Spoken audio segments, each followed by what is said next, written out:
ಗೆಳೆಯರೇ ನಮಸ್ಕಾರ. Curious minds ಕನ್ನಡಿಗ YouTube ಚಾನಲ್ಗೆ ನಿಮ್ಮೆಲ್ರಿಗೂ ಸ್ವಾಗತ. ಇವತ್ತು ನಾನು ನಿಮ್ಮೆಲ್ರಿಗೂ ಒಂದು ಇಂಟ್ರೆಸ್ಟಿಂಗ್ ಆಗಿರೋ ವಿಚಾರದ ಬಗ್ಗೆ ತಿಳಿಸ್ಕೊಡ್ತಾ ಇದ್ದೀನಿ. ಜಾಸ್ತಿ ಟೈಮ್ ವೇಸ್ಟ್ ಮಾಡದೆ ಡೈರೆಕ್ಟ್ ಸ್ಟೋರಿಗೆ ಎಂಟ್ರಿ ಆಗೋಣ ಬನ್ನಿ. ಇವತ್ತು ನಾವು ಬಳಸ್ತಾ ಇರುವಂಥ ಮೊಬೈಲ್, ಇಂಟರ್ನೆಟ್, ಮೆಡಿಸಿನ್, ಸ್ಯಾಟಲೈಟ್ ಇನ್ನೂ ಹಲವಾರು ವಸ್ತುಗಳು ಒಂದು ಎಕ್ಸ್ಪೆರಿಮೆಂಟ್ ಇಂದನೇ ಪ್ರಾರಂಭವಾಗಿರೋದು ಅಂತ ನಮ್ಮೆಲ್ರಿಗೂ ಗೊತ್ತಿರುವಂಥ ವಿಚಾರ. ನಮ್ಮ ಹಿರಿಯರು ಹೇಳಿರೋ ಹಾಗೆ ಪ್ರಯೋಗಗಳೇ ಇಲ್ಲ ಅಂದ್ರೆ ಪ್ರಗತಿಯೇ ಇಲ್ಲ, ಪ್ರಶ್ನೆಗಳೇ ಇಲ್ಲ ಅಂದ್ರೆ ಉತ್ತರಗಳೇ ಹುಟ್ಟಲ್ಲ ಅನ್ನೋ ಮಾತು ಎಷ್ಟು ನಿಜ ಅಲ್ವಾ? ಹೌದು, ಇವತ್ತು ನಾವು ಈ ವಿಡಿಯೋದಲ್ಲಿ ನೋಡ್ತಾ ಇರೋದು ಅಂಥದ್ದೇ ಆದ ಒಂದು ಎಕ್ಸ್ಪೆರಿಮೆಂಟ್ನ ಬಗ್ಗೆ. ಆದರೆ ಇದು ನೀವು ಇಲ್ಲಿವರೆಗೂ ಕೇಳಿರೋ ಸಾಮಾನ್ಯ ಎಕ್ಸ್ಪೆರಿಮೆಂಟ್ ತರ ಅಲ್ಲ. ಬದಲಾಗಿ ನಮ್ಮ ಭಾರತ ದೇಶ ಮಾಡಿದಂತಹ ಒಂದು ನಿಗೂಢ ಎಕ್ಸ್ಪೆರಿಮೆಂಟ್ನ ಬಗ್ಗೆ. ಗೆಳೆಯರೆ, ಭಾರತ ಒಂದು ಮಹಾನ್ ನಾಗರಿಕತೆ, ಸಾವಿರಾರು ವರ್ಷಗಳ ಇತಿಹಾಸ ಹೊಂದಿರುವಂತಹ ದೇಶ.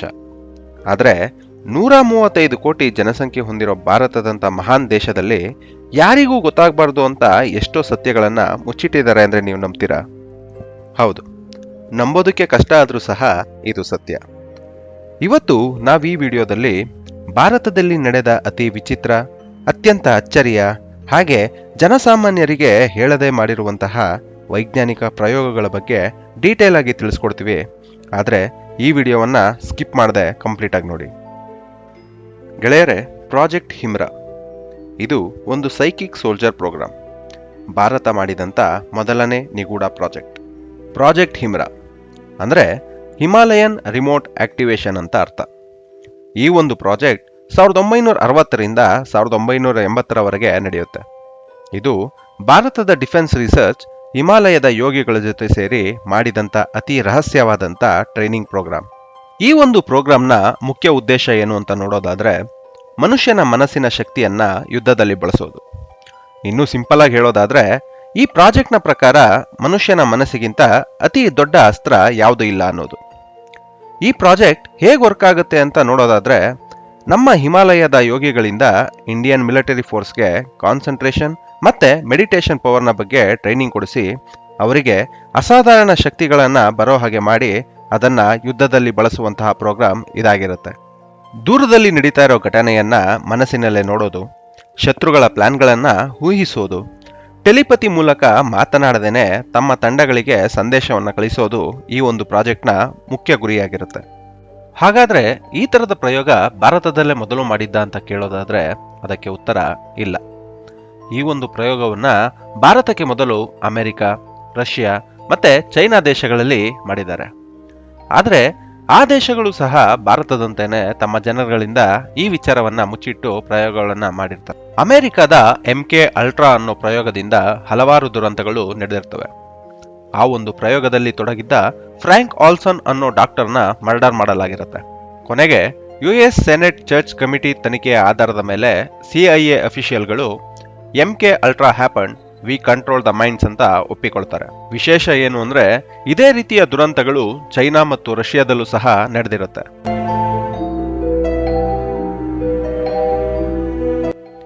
ಹಾಗಾದ್ರೆ ನಮ್ಮ ದೇಶ ಮತ್ತು ಸೈನ್ಯಕ್ಕೆ ಇಷ್ಟು ಹೆಲ್ಪ್ ಆಗುವಂತ ಪ್ರಾಜೆಕ್ಟ್ನ ನಮ್ಮ ಸರ್ಕಾರ ಯಾಕೆ ಜನರಿಂದ ಗೌಪ್ಯವಾಗಿ ಮಾಡಿತ್ತು ಅಂತ ನೋಡೋದಾದ್ರೆ, ಅದಕ್ಕೆ ಕಾರಣ ರಾಷ್ಟ್ರೀಯ ಭದ್ರತೆ, ತಂತ್ರಜ್ಞಾನದ ರಕ್ಷಣೆ ಮತ್ತು ಸ್ಟ್ರಾಟಜಿಕ್ ಅಡ್ವಾಂಟೇಜ್ ಎಂಬ ಈ 3 ದೊಡ್ಡ ಅಂಶಗಳು ಅಂತ ಹೇಳಲಾಗತ್ತೆ.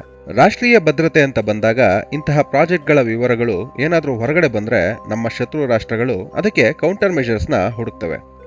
ಜೊತೆಗೆ ಈ ಒಂದು ತಂತ್ರಜ್ಞಾನದ ಬಗ್ಗೆ ಏನಾದರೂ ಹೊರಗಡೆ ಗೊತ್ತಾದ್ರೆ ರಿವರ್ಸ್ ಇಂಜಿನಿಯರಿಂಗ್ ಕಾನ್ಸೆಪ್ಟ್ನ ಯೂಸ್ ಮಾಡಿ ಈ ಕಾನ್ಸೆಪ್ಟ್ನ ಕದಿಯೋ ಚಾನ್ಸಸ್ ಜಾಸ್ತಿ ಆಗಿರುತ್ತೆ.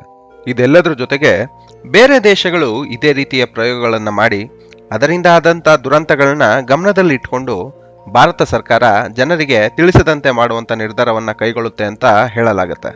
ಹಾಗಾದ್ರೆ ಇಷ್ಟೊಂದು ಗೌಪ್ಯವಾಗಿರುವಂತಹ ಪ್ರಾಜೆಕ್ಟ್ನ ಬಗ್ಗೆ ನಮಗೆಲ್ಲ ಯಾರು ಹೇಳಿದ್ರು ಅಂತ ಯೋಚನೆ ಮಾಡ್ತಾ ಇದ್ದೀರಾ? ಇದಕ್ಕೆ ಉತ್ತರ ಸಿಂಪಲ್. ಈ ವಿಚಾರದ ಬಗ್ಗೆ ಹೇಳಿರೋದು ಒಬ್ಬ ರಿಟೈರ್ಡ್ ರಾ ಅಧಿಕಾರಿ. ಹೌದು, ಒಬ್ಬ ರಿಟೈರ್ಡ್ ರಾ ಅಧಿಕಾರಿ ಒಂದು ಸಂದರ್ಶನದಲ್ಲಿ ಈ ವಿಚಾರವನ್ನ ಹಂಚಿಕೊಂಡಿದ್ದಾರೆ. 7 ಮಂದಿ ಯೋಗಿಗಳನ್ನ ಒಂದು ಗುಪ್ತ ರಿಸರ್ಚ್ ಸೆಂಟರ್ಗೆ ಕರೆದುಕೊಂಡು ಹೋಗಿ ಅವರ ದೇಹಕ್ಕೆ ಸೆನ್ಸಾರ್ಸ್ನ ಕನೆಕ್ಟ್ ಮಾಡಿ ಅವರ ಮೆಡಿಟೇಷನ್ ಸ್ಟಾರ್ಟ್ ಮಾಡಿದಾಗ ಅವರ ಬ್ರೈನ್ ವೇವ್ಸ್ನ ಸ್ಟಿಮ್ಯುಲೇಟ್ ಮಾಡಿದ್ವಿ. ಅದು ಸಾಮಾನ್ಯ ಮನುಷ್ಯರಿಗಿಂತ 100 ಪಟ್ಟು ಹೆಚ್ಚಿನ ಶಕ್ತಿಯನ್ನ ಹೊಂದಿತ್ತು. ಅದರ ಜೊತೆಗೆ ನಾವು ಮನಸ್ಸಿನಲ್ಲಿ ಏನೇ ಅಂದುಕೊಂಡ್ರೂ ಸಹ ಅದನ್ನೆಲ್ಲ ಅವರು ಹೇಳ್ತಾ ಇದ್ರು. ಜೊತೆಗೆ ಲಡಾಖ್ ಸೈನಿಕರ ಕ್ಯಾಂಪ್ನಲ್ಲಿ ಏನ್ ನಡೀತಿದೆ ಅಂತ ಕೇಳಿದಾಗ ಅವರು ಕಣ್ಮುಚ್ಚಿ ಕೆಲವು ನಿಮಿಷಗಳ ನಂತರ 5 ಮಂದಿ ಸೈನಿಕರು ಚಹಾ ಕುಡಿತಿದ್ದಾರೆ ಅಂತ ಹೇಳ್ತಾರೆ. ಅದನ್ನ ವೈರ್ಲೆಸ್ ನಲ್ಲಿ ಚೆಕ್ ಮಾಡಿದಾಗ ಅಲ್ಲಿ ಅವರು ಹೇಳ್ದಂಗೆ ನಡೀತಾ ಇತ್ತು ಅಂತ ಆ ರಾ ಏಜೆಂಟ್ ಹೇಳ್ಕೊಂಡಿದ್ದಾರೆ. ಜೊತೆಗೆ ಸ್ಪಿರಿಚುಯಾಲಿಟಿ ಮತ್ತು ಬುದ್ಧಿವಂತಿಕೆಯನ್ನ ಬಳಸಿ ಒಂದು ಶಕ್ತಿಶಾಲಿ ಆಯುಧವನ್ನಾಗಿ ಮಾಡೋ ಪ್ರಯತ್ನ ಪ್ರಾಜೆಕ್ಟ್ ಹಿಮ್ರಾದ್ ಆಗಿತ್ತು ಅಂತ ಹೇಳಿಕೊಂಡಿದ್ದಾರೆ.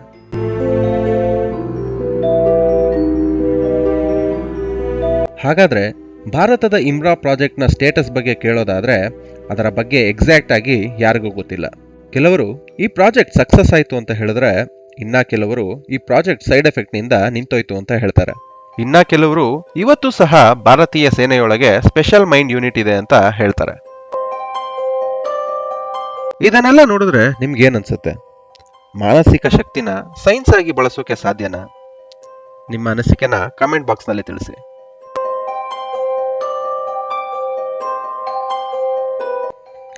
ಅದೇ ರೀತಿ ಇನ್ನೊಂದು ಸೀಕ್ರೆಟ್ ಬಗ್ಗೆ ನೋಡೋದಾದ್ರೆ, ಇದು ಇಂಡಿಯನ್ ಸೈನ್ಸ್ ಹಿಸ್ಟ್ರಿಯಲ್ಲೇ ಅತಿ ದೊಡ್ಡ ರಹಸ್ಯಗಳಲ್ಲಿ ಒಂದು.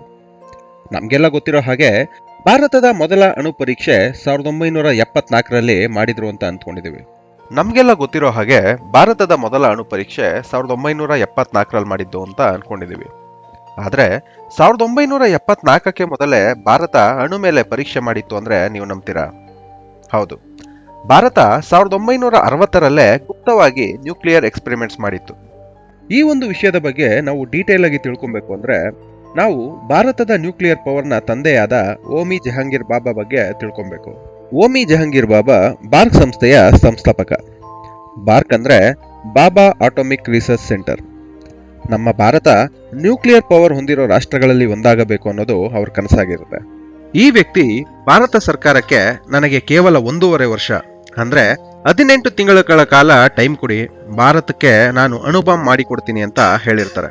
ಆದ್ರೆ ವಿಧಿ ಆಟ. ಜನವರಿ 24, 1966ರಲ್ಲಿ ಬಾಬಾ ಏರ್ ಇಂಡಿಯಾ ಫ್ಲೈಟ್ ನಲ್ಲಿ ವೆನ್ನಾಗ್ ಹೋಗ್ಬೇಕಾದ್ರೆ ಫ್ಲೈಟ್ ಕ್ರಾಶ್ ನಲ್ಲಿ ತೀರಿ ಹೋಗ್ತಾರೆ. ಆದ್ರೆ ಇಲ್ಲಿ ಕುತೂಹಲ ಹುಟ್ಟಿಸೋ ವಿಷಯ ಏನು ಅಂತ ನೋಡೋದಾದ್ರೆ, ಈ ಒಂದು ಫ್ಲೈಟ್ ಕ್ರಾಶ್ ಕೋಇನ್ಸಿಡೆನ್ಸಾ ಅಥವಾ ಮರೆಮಾಚಲಾದ ಒಂದು ಕಂಪ್ಲೀಟ್ ಪ್ರೀ ಪ್ಲಾನ್ಡ್ ಮರ್ಡರ್ ಅಂತ ಇಲ್ಲಿವರೆಗೂ ತಿಳಿದು ಬಂದಿಲ್ಲ. ಈ ಒಂದು ಅನುಮಾನ ಯಾಕೆ ಬರುತ್ತೆ ಅಂತ ನೋಡೋದಾದ್ರೆ, ಬಾಬಾ ಪ್ಲೇನ್ ಕ್ರಾಶ್ ನ ಸಮಯದಲ್ಲಿ ಪ್ಲೇನಿನ ಕಾಕ್ಪಿಟ್ ಟ್ರಾನ್ಸ್ಕ್ರಿಪ್ಟ್ ಮಿಸ್ ಆಗಿರುತ್ತೆ. ಅದರ ಜೊತೆಗೆ ಬ್ಲ್ಯಾಕ್ ಬಾಕ್ಸಿನ ಡಾಟಾ ಮತ್ತು ATC ರೆಕಾರ್ಡಿಂಗ್ಸ್ ಕೂಡ ಮಿಸ್ ಆಗಿರುತ್ತೆ. ಇಲ್ಲಿವರೆಗೂ ಯಾವುದೇ ಒಂದು ನಾರ್ಮಲ್ ಪ್ಲೇನ್ ಕ್ರಾಶ್ ನಲ್ಲಿ ಇಷ್ಟೊಂದು ಡಾಕ್ಯುಮೆಂಟ್ಸ್ಗಳು ಮಿಸ್ ಆಗಿರೋ ಇತಿಹಾಸನೇ ಇಲ್ಲ. ಇದರ ಜೊತೆಗೆ ಇನ್ನೊಂದು ಮುಖ್ಯವಾದ ಸಾಕ್ಷಿ ಏನು ಅಂತ ನೋಡೋದಾದ್ರೆ, ಅಮೆರಿಕಾದ ಜರ್ನಲಿಸ್ಟ್ ಆದ ಗ್ರಾಗರಿ ಡಾಗಲ್ಸ್ ನ ಒಂದು ಕಾನ್ವರ್ಸೇಷನ್ ಲೀಕ್ ಆಗಿರುತ್ತೆ.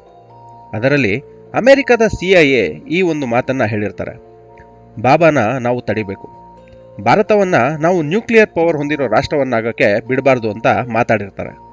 ಆದ್ರೆ ಈ ವಿಚಾರದ ಬಗ್ಗೆ ಯಾವುದೇ ರೀತಿಯಾದ ಇನ್ವೆಸ್ಟಿಗೇಷನ್ ಆಗಲಿ ಅಥವಾ ಇನ್ಫಾರ್ಮೇಶನ್ ಆಗಲಿ ಇಲ್ಲಿವರೆಗೂ ಸಿಕ್ಕಿಲ್ಲ. ಇದಿಷ್ಟು ಭಾರತದ ನ್ಯೂಕ್ಲಿಯರ್ ಪವರ್ನ ಪಿತಾಮಹನಾದ ಓಮಿ ಜಹಾಂಗೀರ್ ಬಾಬಾ ಸಾವಿನ ಬಗ್ಗೆ ಮುಚ್ಚಿಟ್ಟಿರೋ ಸತ್ಯ. ಆದ್ರೆ ಇದರ ಜೊತೆಗೆ ಬಾಬಾ ಮಾಡಿದ್ದಂತಹ ನ್ಯೂಕ್ಲಿಯರ್ ಪವರ್ನ ಎಕ್ಸ್ಪೆರಿಮೆಂಟ್ಸ್ ಮತ್ತೆ ಟೆಸ್ಟ್ಗಳನ್ನ ಸಹ ಯಾರಿಗೂ ಗೊತ್ತಾಗದೇ ಇರುವಂತ ರೀತಿಯಲ್ಲಿ ಮುಚ್ಚಿಟ್ಟಿದ್ದಾರೆ. ಹೌದು, ರೆಕಾರ್ಡ್ಸ್ನ ಪ್ರಕಾರ ಭಾರತದ ಮೊದಲ ಅಣು ಎಕ್ಸ್ಪ್ಲೋಷನ್ ಪೋಖ್ರಾನ್ 1 ಮಾಡಿದ್ದು 1974ರಲ್ಲಿ. ಆದರೆ ಈ ಒಂದು ಮೊದಲ ಎಕ್ಸ್ಪ್ಲೋಷನ್ ನ ಟ್ರಯಲ್ ಮಾಡೋಕೆ ಸರ್ಕಾರ ಪ್ರಿಪೇರ್ ಆಗೋದಕ್ಕೆ ತಗೊಂಡಂತಹ ಸಮಯ ಕೇವಲ 2 ವರ್ಷಗಳು ಮಾತ್ರ. ಸಾಮಾನ್ಯವಾಗಿ ಈ ತರಹದ ಒಂದು ಎಕ್ಸ್ಪೆರಿಮೆಂಟ್ಗಳಿಗೆ ಮಿನಿಮಮ್ ಪ್ರಿಪರೇಷನ್ ಟೈಮ್ ಅಂತ 10 ವರ್ಷಗಳ ಕಾಲ ಟೈಮ್ನ ತಗೊಳ್ತಾರೆ. ಆದ್ರೆ ಪೋಖ್ರಾನ್ 1 ಕೇವಲ 2 ವರ್ಷಗಳ ಕಾಲಾವಕಾಶದಲ್ಲಿ ಸಕ್ಸಸ್ಫುಲ್ ಆಗಿ ತಮ್ಮ ಮೊದಲ ಎಕ್ಸ್ಪ್ಲೋಷನ್ ಟ್ರಯಲ್ಸ್ ನ ಮಾಡಿರ್ತಾರೆ. ಇನ್ಸೈಡರ್ ಸೈಂಟಿಸ್ಟ್ ಅಂದ್ರೆ ಆ ಒಂದು ಗ್ರೂಪ್ ನಲ್ಲಿ ಕೆಲಸ ಮಾಡಿದಂತಹ ಸೈಂಟಿಸ್ಟ್ಗಳು ಹೇಳೋ ಪ್ರಕಾರ ಬಾಬಾ ಈ ಒಂದು ಎಕ್ಸ್ಪ್ಲೋಷನ್ ಟ್ರಯಲ್ಸ್ ನ ಥಾರ್ ಡೆಸರ್ಟ್ ಮತ್ತೆ ಕೆಲವೊಂದು ಹಿಮಾಲಯ ಜಾಗಗಳಲ್ಲಿ ಮಾಡಿದ್ರು ಅಂತ ಹೇಳ್ತಾರೆ. ಅದರ ಜೊತೆಗೆ ಪೋಖ್ರಾನ್ 1 ನಲ್ಲಿ ಬಳಸಿರೋ ಪ್ರಾಜೆಕ್ಟ್ ಡೀಟೇಲ್ಸ್ ಬಾಬಾ ಆಲ್ರೆಡಿ ವರ್ಕ್ ಮಾಡಿರೋದೆ ಅಂತ ಹೇಳಿದ್ದಾರೆ. ಇದನ್ನೆಲ್ಲ ನೋಡಿದ್ರೆ ಬಾಬಾನ ಸೀಕ್ರೆಟ್ ಟೀಮ್ ಪೋಖ್ರಾನ್ 1ಗೆ ಮೊದಲೇ ನ್ಯೂಕ್ಲಿಯರ್ ಪವರ್ನ ಕೀ ಫಾರ್ಮುಲಾ ಮತ್ತೆ ಪ್ರೋಟೋಟೈಪ್ ಮೇಲೆ ವರ್ಕ್ ಮಾಡಿ ಸಕ್ಸಸ್ಫುಲ್ ಆಗಿರ್ತಾರೆ ಅನ್ನೋದು ಖಾತ್ರಿ ಆಗುತ್ತೆ. ಇದೆಲ್ಲದ್ರ ಜೊತೆಗೆ ಇನ್ನೊಂದು ಸ್ಟ್ರೇಂಜ್ ವಿಷಯ ಏನು ಅಂತ ಹೇಳೋದಾದ್ರೆ, 1964ರಿಂದ 1970ರವರೆಗೆ ಹಲವಾರು ಸೈಂಟಿಸ್ಟ್ಗಳು ಸಂಶಯಾಸ್ಪದವಾಗಿ ಸಾವನ್ನಪ್ತಾರೆ. ಲ್ಯಾಬ್ ಎಕ್ಸ್ಪ್ಲೋಷನ್ ಇಂದ 12 ರಿಸರ್ಚರ್ಸ್ ಸಾಯ್ತಾರೆ. ಆದರೆ ಈ ಒಂದು ಎಕ್ಸ್ಪ್ಲೋಷನ್ನ ಆಕ್ಸಿಡೆಂಟ್ ಅಂತ ಹೇಳಿ ಕ್ಲೋಸ್ ಮಾಡ್ತಾರೆ. ನಮ್ಮ ಭಾರತದ ರಿಸರ್ಚ್ ಅಂಡ್ ಅನಾಲಿಸಿಸ್ ವಿಂಗ್ ಎಷ್ಟೊಂದು ಫಾರಿನ್ ಸ್ಪೈಸ್ಗಳನ್ನ ಲ್ಯಾಬ್ ಬಳಿ ಸೆರೆ ಹಿಡಿತಾರೆ.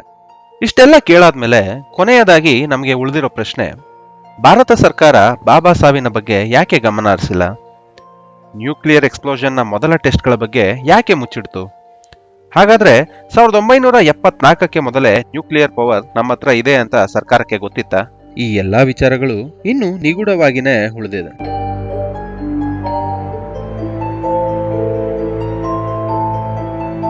ಇದು ಇವತ್ತಿನ ವಿಚಾರವಾಗಿತ್ತು.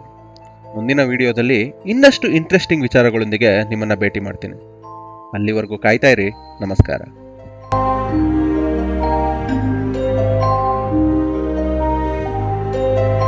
ಈ ವಿಡಿಯೋ ನಿಮ್ಗೆ ಇಷ್ಟ ಆಗಿದ್ರೆ ದಯವಿಟ್ಟು ಲೈಕ್ ಮಾಡಿ, ಶೇರ್ ಮಾಡಿ, ಹಾಗೆ ನಮ್ಮ ಚಾನಲ್ನ ಸಬ್ಸ್ಕ್ರೈಬ್ ಮಾಡಿ.